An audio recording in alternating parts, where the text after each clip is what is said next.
One other thing on your flyer, you say that the wetlands, which would be part of the the EIS study.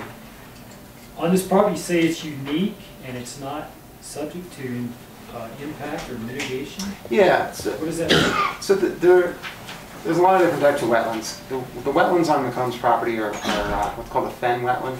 They're not fed by surface water, which is the way traditional, most wetlands that we all deal with on a day-to-day basis are. They're actually fed by groundwater, and because of that, they have different chemistry. Because the water that feeds them goes through the soil, they end up really acidic. So they support a whole bunch of different types of plants that are kind of rare and unique. So there's a different set of standards from the normal 404 wetlands permitting process that apply to fen wetlands. So you can't go out and fill a wetland and then recreate one on a 2-to-1 basis elsewhere, as is the case with traditional wetlands permitting. The standard for fen wetlands is no loss of wetland value, which essentially means you can't impact one legally. So one of Clint's arguments as to why the land exchange proposal is a really good idea is that it puts the wetlands back in federal ownership and thus saves the wetlands. Our argument all along is that legally the wetlands have to be saved one way or the other, whoever owns them. The law requires that they be protected. So I don't care whether the Forest Service owns them or Mr. McCombs owns them. I care that somebody's looking out for them and following the law and making sure that they get protected because they're unique ecological resources. Didn't you guys recommend a land exchange? No, we did. Colorado Wild did not. Well, that's not true. We did recommend a land exchange to give Mr. McComb, to take this property and put it back in public ownership. Give Mr. McCombs a piece of property that we see as something that makes a lot more sense from a development perspective. This is a piece of property in an entirely undeveloped area. Wolf Creek Pass is one of the biggest wildlife corridors in the state of Colorado for deer and elk and bobcat and cougar and lynx, and it's really a pretty special place. So from an environmental perspective, we really have some questions about whether it makes the most sense as a location of a development. So we did propose, sort of in conceptual terms, hey, let's give this let's fix the error that was made in 1986.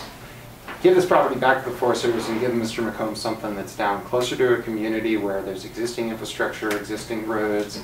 We're not building a city up at 10,500 feet, and and he can support existing. He can build a development that supports existing businesses rather than kind of competes with them, so on and so forth. Mr. McCombs hasn't been really interested in that. As far as the current land exchange that they're proposing, what do you determine to be more valuable for wildlife and for from an environmental area, the wetlands or the land against the highway? From an environmental perspective, I guess the wetlands might be a little bit more valuable. A little bit more? They're very special, they're very unique, they can't be right, but the law requires that they get protected either way. So, so there's not a lot of public benefit that comes from putting them in public ownership. They're already protected by federal law. So one way or the other, whomever ends up owning them, somebody's going to have to make sure that they get that reduces the commercial value of the 207 acres. Exactly. On its face, I think the land exchange proposal raises real questions. We're talking about giving up 100 acres of land that's got easements on it that you can't build anything on, and 70 acres of wetlands, and a couple extra spare acres to add up to that 207. So basically, we're talking about giving 207 acres of land that's really not developable back to the Forest Service. And in return, we want 207 acres of land that are developable, flat and dry, and just happen to have highway access? But if you look at only a perspective of, but the law requires that the values be equal. But but you're looking at only from an economic value. Let's look at compare the land as a value to wildlife. Right. Is it it's completely the other way. This is land that's next to the highway. It's actually not completely the other way. But probably not a lot of wildlife on that land against the highway. Wouldn't they be farther off, more towards wetlands? Yes and no. The best value of Wolf Creek Pass from a wildlife perspective, you're right. The wildlife doesn't spend a lot of time right by the highway. They also don't spend a ton of time right in the ski area. But they do pass through that whole area. So as they're moving from the South Ham Lawn to the Wyman Edge, it's a corridor. It's a connecting spot. So whether you build a city right next to the highway or a city 350, 100, or 1,000 feet from a highway, you're still building a city in the middle of that corridor. So from a wildlife perspective, doesn't really have a huge impact. The bigger impact from a wildlife perspective, the biggest impact is actually traffic. It's the number of cars on the highway. Wildlife vehicle collisions are the biggest threat to wildlife, period. So if you're putting 10,000 people up there, it doesn't really matter where you put them. It's how they get to and from that ends up having a really big impact.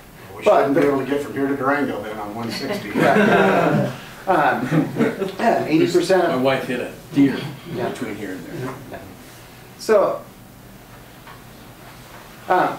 the Forest Service process, though, for land exchange does require the economic values to be equal. Not the wildlife values. It doesn't require all the values? No, it does not. It requires the sale value of the property.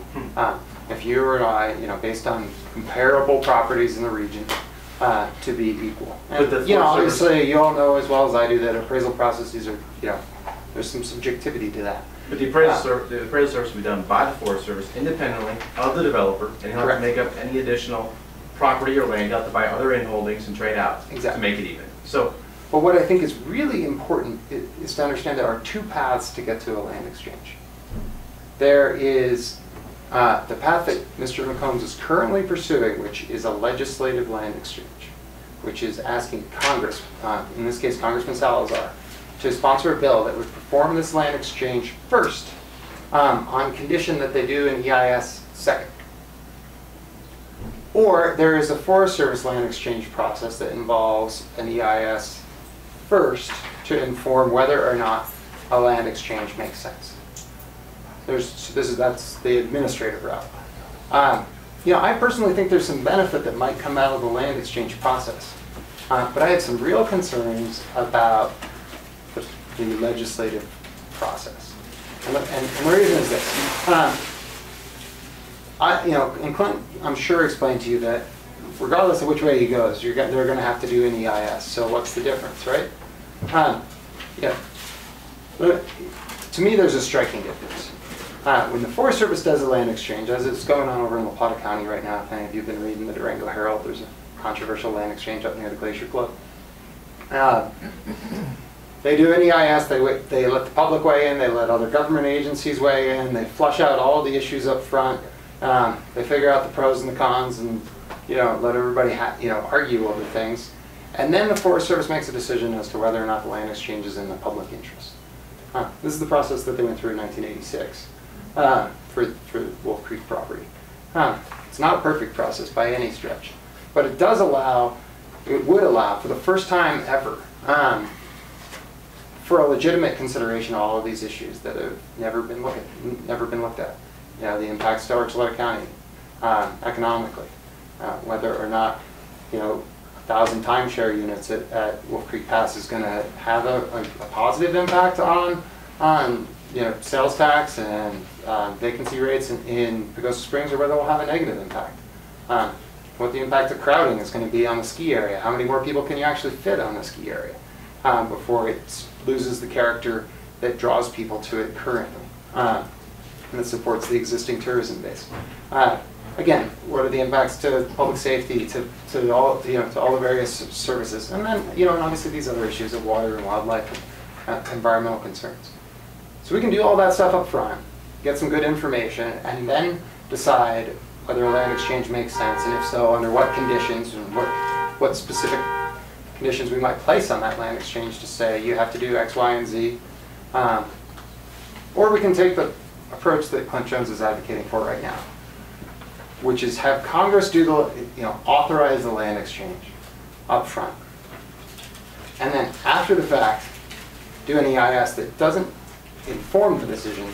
It just tells us whether or not we made a good one or a bad one. It documents the decision that was already made. So we know after the fact, oh wow, we didn't think about the impact to wetlands this way because we didn't know that they were there, or oh, we didn't think about the impacts to the EMS squad in Archuleta County. So we didn't realize that this was going to be a big draw, a big impact to them. We can do that after the fact, and then we'll know that whether we made a good decision or a bad decision, but we won't have any ability to change it.